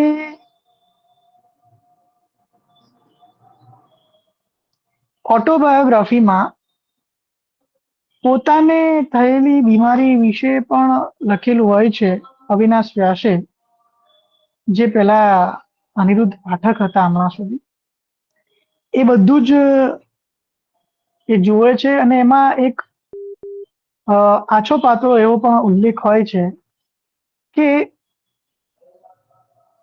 અનિરુદ્ધ પાઠક જ્યારે આશ્રમમાં હોય છે ત્યારે એમને બ્રેન ટ્યુમર થયેલું હોય છે, અને એ એક વખત પોતાની સારવાર કરાવવા અમદાવાદ હોસ્પિટલમાં પણ આવે છે. હવે આ વસ્તુ ઓટોબાયોગ્રાફીમાં સ્વીકૃતિ વાંચે છે એટલે એને એવું થાય છે કે મારે આ હોસ્પિટલ જે છે એની વિઝિટ કરવી જોઈએ અને ડોક્ટરને પૂછવું જોઈએ કે આમનું એડ્રેસ શું છે. એટલે ધ્રુવીને લઈ અને અ, દવાખાને જાય છે અને ત્યાં એમને એવું ખબર પડે છે કે આ દવાખાને તો સ્વીકૃતિ અને ધ્રુવી બંને પહેલા આવેલા હતા અને સ્વીકૃતિ અને ધ્રુવી અ, આ જ દવાખાનામાં આવ્યા હતા અને સ્વીકૃતિ એ પોતાને દાખલ કરાવવાની ના પાડી હતી, બધું જ એને યાદ આવે છે અને એ સમય દરમિયાન એક ત્રીજો વ્યક્તિ પણ એમની પાસે બેઠા હોય છે, એ પણ એને યાદ આવે છે અને ત્યાર પછી જે છે એ ડોક્ટર જોડે જાય છે અને ડોક્ટર જે છે એ કહે છે કે બોલો સ્વીકૃતિબેન. અને ત્યારે સ્વીકૃતિ એમ કહે છે કે મારે આ અવિનાશ લેખક જે છે અવિનાશ વ્યાસ એમનું એડ્રેસ જોઈએ છે. એટલે આમ તો ડોક્ટર જે હોય ડોક્ટર્સ એ પોતાના પેશન્ટની કોઈ ખાનગી બાબત કહે નહીં, પણ એડ્રેસ આપે છે અને સ્વીકૃતિ એવું પૂછી લે છે કે એ અવિનાશ વ્યાસ જે છે એમને શું થયું હતું. અને ત્યારે સેમ વસ્તુ કે છે ડોક્ટર કે એમને બ્રેન ટ્યુમર હતું. અને ત્યારે સ્વીકૃતિને ખ્યાલ આવે છે કે પેલા દિવસે છેલ્લા દિવસે એ વોમિટિંગ કર્યા પછી કેમ આવ્યા નહોતા, કદાચ બની શકે કે એમને વધારે પ્રોબ્લેમ્સ થયા હોય. હવે એમને એડ્રેસ આપે છે પણ એ એડ્રેસ પરથી એમને એવી જાણ થાય છે કે એ વિક્ટોરિયા હોસ્પિટલ છે મુંબઈમાં, ત્યાં આગળ એમને સર્જરી કરાવી છે. તો ત્યાં જાય છે પણ ક્યાંય અવિનાશ વ્યાસ મળતા નથી. એટલે પછી નક્કી એવું કરે છે સ્વીકૃતિ કે હવે એ પોતે જશે પેલી ધર્મશાળામાં જ્યાં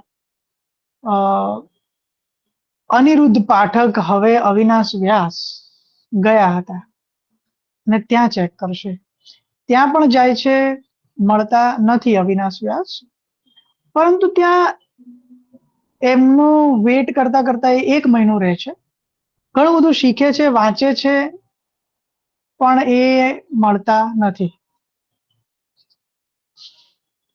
અને પછી એ પરત ફરે છે સ્વીકૃતિ. હવે અત્યારે જે સ્વીકૃતિ જે છે એ પોતાની જાતને લેખનમાં વાંચનમાં ખૂબ ખૂંપાવી ચૂકી હોય છે. હવે આ જે સ્વીકૃતિ છે એને પોતાની ખુશી માટે બીજાની જરૂર નથી પડતી. આ સ્વીકૃતિ જે છે અત્યારે જે સ્વીકૃતિ જે છે, જે પરિવર્તન જેનામાં આવ્યું છે, એ સ્વીકૃતિને એવી પરવા નથી કે કોઈ છોકરો મને ગમાડશે કે કેમ. આ સ્વીકૃતિને એવું નથી હવે કે મારું શરીર આકર્ષક છે કે નહીં. આ સ્વીકૃતિને એવું પણ નથી કે કાશ મને ધ્રુવી જેવા માતા પિતા મળ્યા હોત, કાશ મને પણ એક બોયફ્રેન્ડ મળ્યો હોત. આવું કશું જ નથી. એટલે સ્વીકૃતિ પાછી આવે છે અને એ પેલી પેલી ઓટોબાયોગ્રાફી છે અધૂરી જે છે એ પૂરી કરવાની છે અને એ પૂરી કરે છે. હવે આ દરમિયાન જે સ્વીકૃતિ છે એને ખબર પડે છે કે જે અર્પિતા નામનું પાત્ર છે ઓટોબાયોગ્રાફીમાં, આત્મકથામાં, એ ખરેખર એનું સાચું નામ અપર્ણા છે. અને એ અપર્ણા જ સ્વીકૃતિની મમ્મી. આ વાત સ્વીકૃતિ પોતાની માતાને પણ કહે છે, અને ત્યારે તેની માતા સ્વીકારે છે કે હા, આ આત્મકથામાં જે અર્પિતા છે એ હું જ છું, જે અનિરુદ્ધ પાઠક છે એ અવિનાશ વ્યાસ છે, અને એ તું જ્યારે જન્મી એટલે સ્વીકૃતિ જ્યારે જન્મી ત્યારે તારા ફાધર પિતા આપણા બંનેનો અસ્વીકાર કરી અને હિમાલયમાં ગયેલા. એ પછી 6-7 વર્ષ મેં એમની શોધ કરેલી, એ ન મળ્યા એટલે મેં તારા પપ્પા સાથે લગ્ન કર્યા, અને તે જ અત્યારે તારા પિતા છે, અને મેં જ તારું નામ સ્વીકૃતિ રાખેલું. તારા પિતાએ તને ના સ્વીકારી, પણ મેં સ્વીકારી એટલે મેં નામ સ્વીકૃતિ રાખ્યું. કદાચ શરૂઆતમાં મેં કીધેલું કે તમને ખબર પડશે કે કેમ સ્વીકૃતિ નામ બહુ સિમ્બોલિક છે. સ્વીકૃતિ એ રીતે પણ સિમ્બોલિક છે કે સ્વીકૃતિ પોતાની જાતની સ્વીકૃતિ નથી કરતી. શરૂઆતમાં પોતાની જાતને સ્વીકારી શકતી નથી, રિયાલિટી છે એને. અને અત્યારે જુઓ તમે, એ સ્વીકૃતિમાં ચેન્જ આવી ગયો છે, પોતાને સ્વીકાર કરે છે, એ જેવી છે એવી સારી છે. અને આ આત્મકથા એ પૂરી કરે છે, એટલું જ નહીં પણ એને પ્રકાશિત પણ કરે છે, અને એનું નામ રાખે છે સટોરી. અહીંયા સટોરી પુસ્તક પૂરું થાય છે, અને પૂરું કરતા પહેલા શરૂઆતમાં મેં એક વાક્ય કીધેલું કે પુસ્તક, પ્રતીતિ અને એક પ્રજ્ઞાવાન વ્યક્તિ જ મનુષ્યનો ઉદ્ધાર કરી શકે. કદાચ આ વાક્ય હવે તમને સાર્થક લાગતું હશે. બસ આટલું જ. Thank you.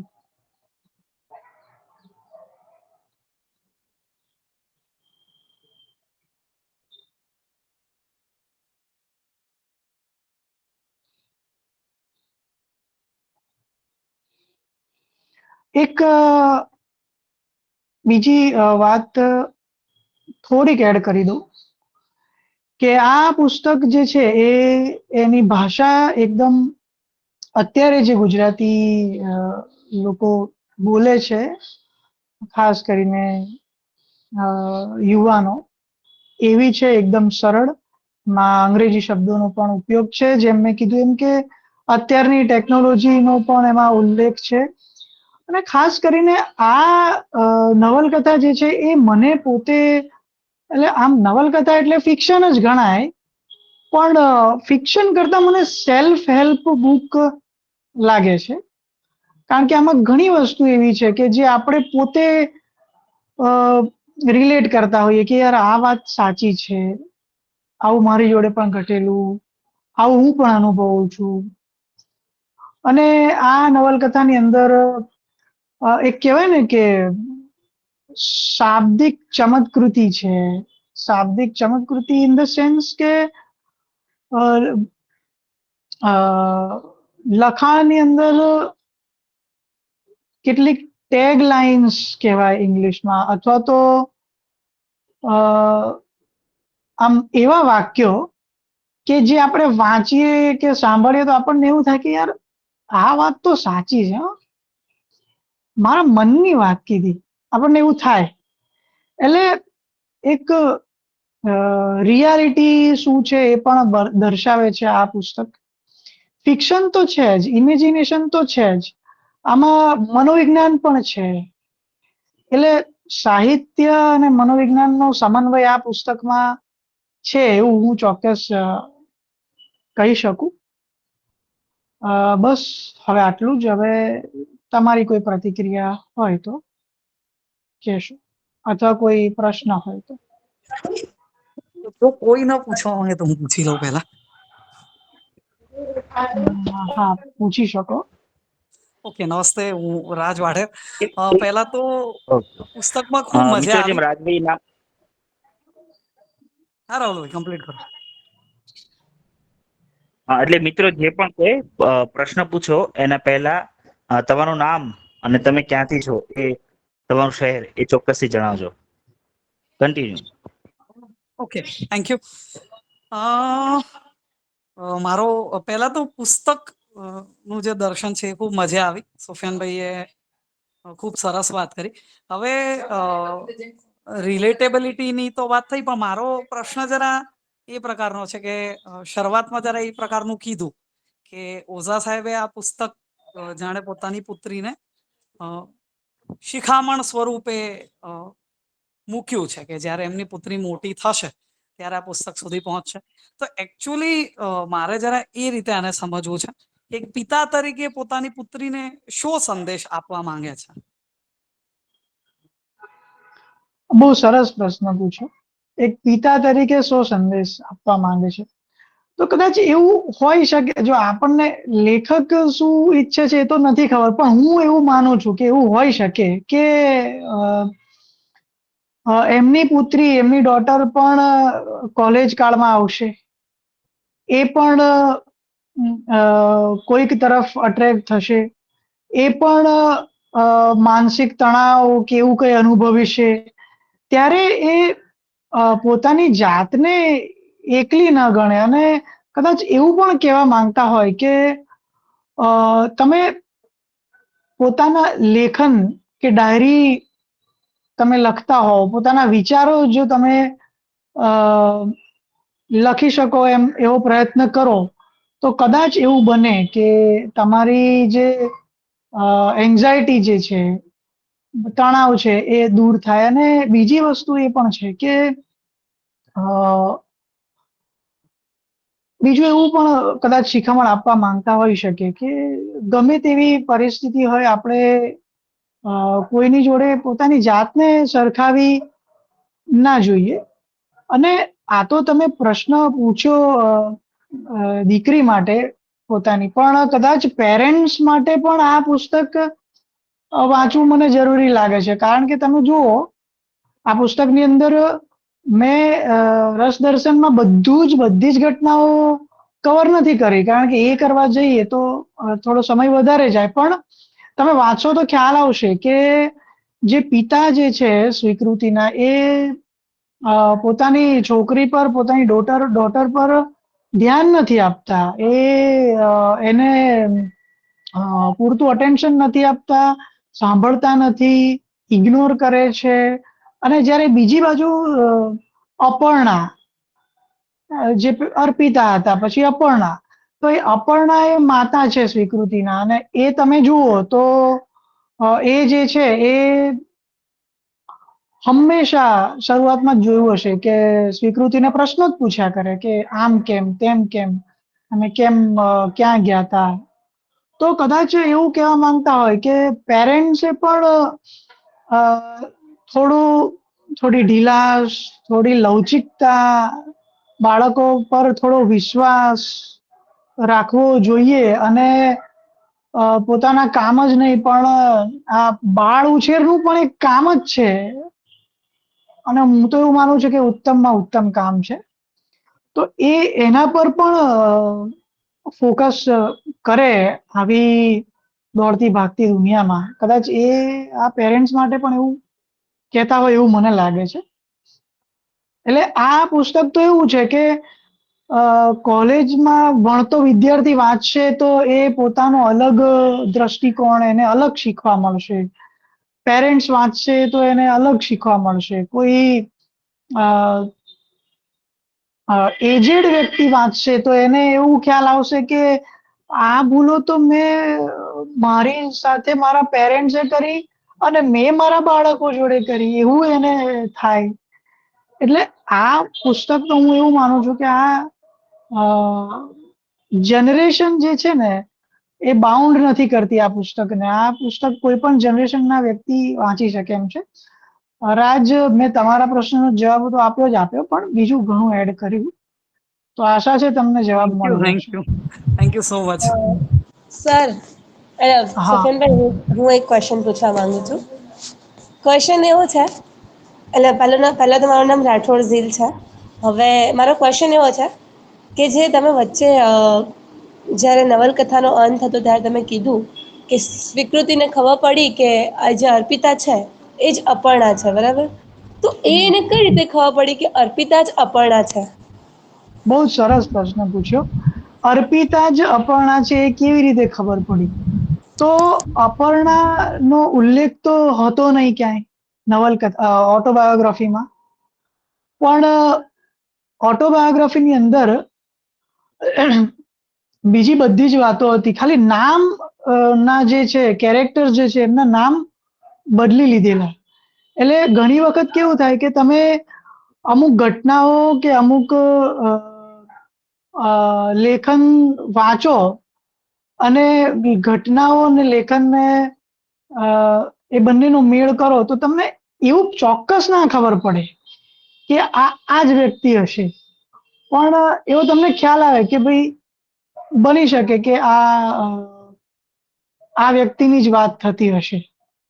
એટલે મને એવું અંદર પુસ્તકમાં પણ નથી આપ્યું આ વસ્તુ તો, કે કઈ રીતે ખ્યાલ આવ્યો, પણ મને એવું લાગે છે કે પેલું કેવું આપણે નહીં કહેતા કે મને એવો ભાસ થાય છે કદાચ આવું હોઈ શકે.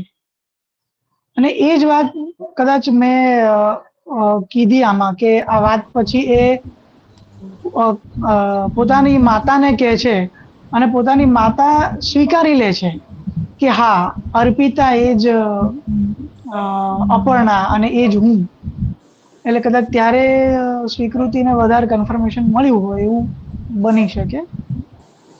એટલે ઓકે, થેન્ક યુ સુફિયાનભાઈ. હા, ઓકે, વેલકમ.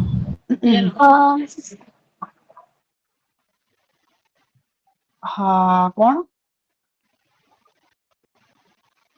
હા, બોલો.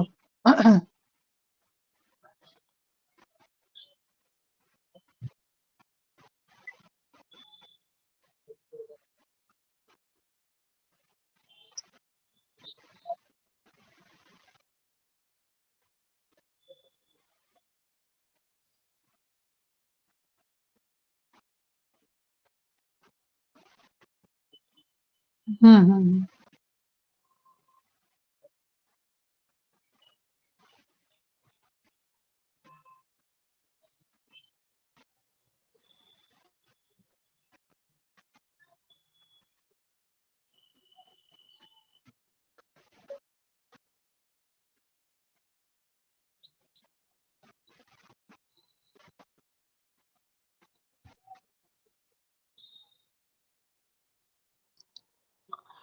ઓકે, એટલે તમારો પ્રશ્ન એવો છે કે પહેલા તો સ્વીકૃતિ અને અપર્ણાને અનિરુદ્ધ પાઠકે તરછોડ્યા કેમ, એક આ પ્રશ્ન છે. તો ત્યારે અનિરુદ્ધ પાઠક પોતે, એટલે કે અવિનાશ વ્યાસ, હવે બંને એક જ છે, એ ત્યારે ખરેખર પ્રેમ કરતા હતા અદિતિને, પણ એમના સંબંધ ટકી શક્યા નહીં અને પોતાની એકલતા છુપાવવા માટે કે એ રીતે એમને સંબંધ બાંધ્યો અર્પિતા સાથે, અને એ મેરેજ ન ઈચ્છતા હોવા છતાં એમને મેરેજ કર્યા, અને એ પછી સ્વીકાર્યા કેમ નહીં એ પ્રશ્ન છે. તો સ્વીકારવાનું કારણ એક તો પહેલું એ છે કે અવિનાશ વ્યાસ પોતે એવું ઈચ્છતા હતા, એવું માનતા હતા કે એ પોતે હજુ માનસિક રીતે એટલા સક્ષમ નથી કે એક બાળકનો ઉછેર કરી શકે. અને બીજી બાજુ ખરેખર એમને અર્પિતા કે અપર્ણાથી પ્રેમ નહોતો, પણ એ એકલતા છુપાવવા માટે એમણે લગ્ન કરેલા, અને એટલે છેલ્લે એ કંટાળી અને બંનેને તરછોડે છે. એટલે આ એક વસ્તુ થઈ. અને પછી બીજો પ્રશ્ન કદાચ એવો હતો તમારો, જો હું ભૂલ્યો ના આવતો, કે પછી એ સ્વીકૃતિના જીવનમાં કેવી રીતે આવે છે. આ બહુ અગત્યનો પ્રશ્ન છે.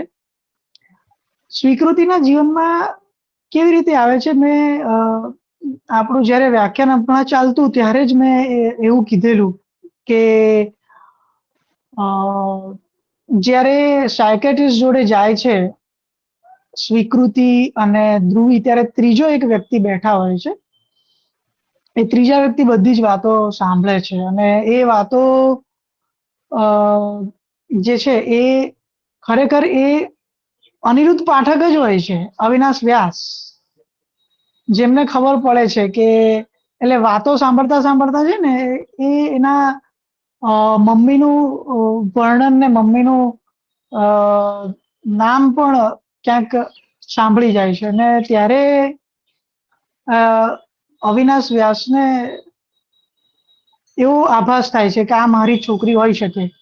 અને પછી થાય છે એવું કે જ્યારે ધ્રુવી અને સ્વીકૃતિ એ બંનેનું કાઉન્સિલિંગ પતી જાય છે અને બહાર આવે છે, ત્યાર પછી ત્રીજો જે નંબર હોય છે, બીજો નંબર જે હોય છે એ અવિનાશ વ્યાસનો હોય છે. પોતે સારવાર કરવા આવ્યા હોય છે બ્રેઇન ટ્યુમરની, જે અમદાવાદમાં વાત કરી મેં.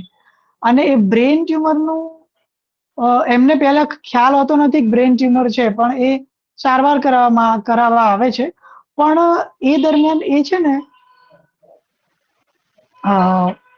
ડોક્ટરને એવું પૂછી લે છે કે આજે પાછળના જે પેશન્ટ હતા હમણાં જે બહાર ગયા, જો તમે મને કહી શકતા હોય તો એમને શું પ્રોબ્લેમ છે. એટલે ડોક્ટર તો કશું કહેતા નથી એટલું બધું, પણ બસ એટલું કહે છે કે એ છોકરીને એક બોયફ્રેન્ડની ઝંખના છે. અને પછી એ છોકરીનું નામ પણ પૂછે છે, એટલે એવું કે છે કે સ્વીકૃતિ.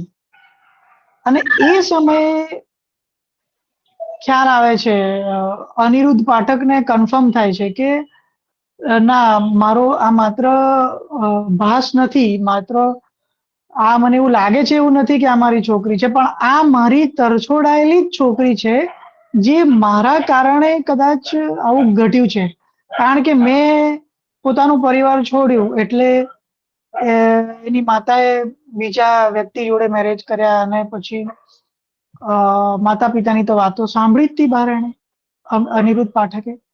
અને એ સમયે જ એવું નક્કી કરે છે કે હવે હું આ છોકરીને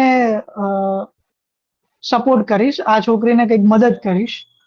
અને એ ખૂબ મનોમંથન પછી એને એવો આઈડિયા આવે છે કે હું જે મેડિકલ કોલેજમાં ભણે છે સ્વીકૃતિ, એ કોલેજની બહાર જે કેફે છે એમાં વાર્તા કહીને 1,000 રૂપિયા આપવા વાળી ઓફર મૂકું, જેમાં ક્યારેક તો સ્વીકૃતિ આવશે એવું એમને હતું.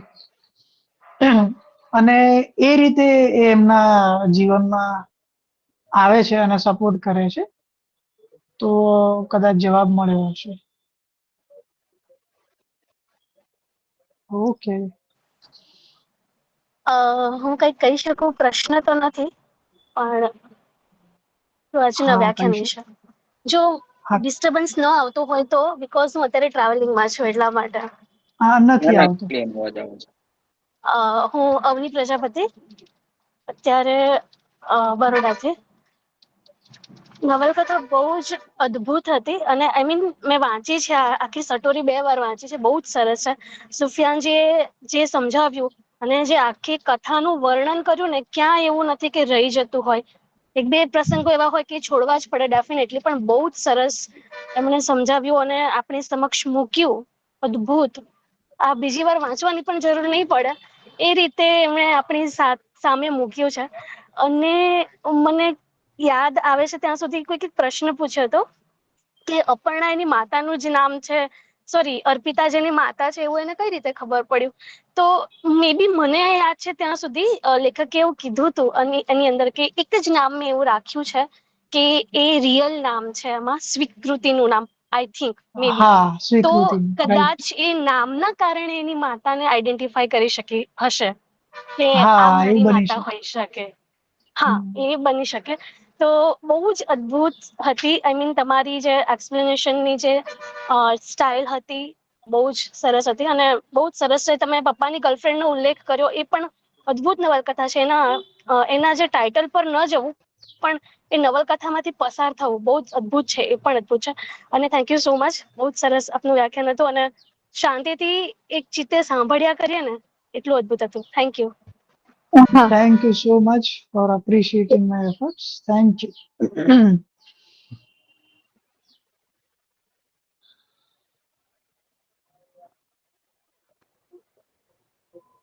મિત્રો ધ્રુતિજી હાથ ઊંચો. હા, મારું નામ ધૃતિ ભટ્ટ છે. સુફિયાન સર, પહેલી વાત તો બહુ મજા આવી સાંભળીને આ નોવેલ નું તમારા, મને ખૂબ મજા આવી. પણ મારો પ્રશ્ન એ છે કે આ નવલકથામાં એવો કોઈ ઉલ્લેખ છે કે અપર્ણાએ એમનું નામ કેમ ચેન્જ કરી દીધું? હા, અપર્ણાએ નામ ચેન્જ કેમ કરી દીધું? ના, એવો તો કોઈ ઉલ્લેખ નથી અંદર કે અપર્ણાએ પોતાનું નામ કેમ ચેન્જ કરી દીધું, અપર્ણા કેમ રાખી. સોરી, અપર્ણાએ તો નામ ચેન્જ કર્યું જ નથી ને. પણ કારણ હા, કે એટલે જો અર્પિતાએ પોતાનો, નહીં, અર્પિતાએ નામ ચેન્જ નથી કર્યું. લેખકે અપર્ણાનું નામ અર્પિતા કરી નાખ્યું છે, કારણ કે સ્વીકૃતિ સિવાયના તમામ પાત્રોના નામ એમણે બદલી નાખ્યા છે પોતાની ઓટોબાયોગ્રાફી, પોતાની આત્મકથામાં. ઓકે, મતલબ અપર્ણાનું નામ અપર્ણા જ હતું, ખાલી લેખકે. હા, ખાલી લેખકે પોતે બદલેલું છે. Okay sir. હમ.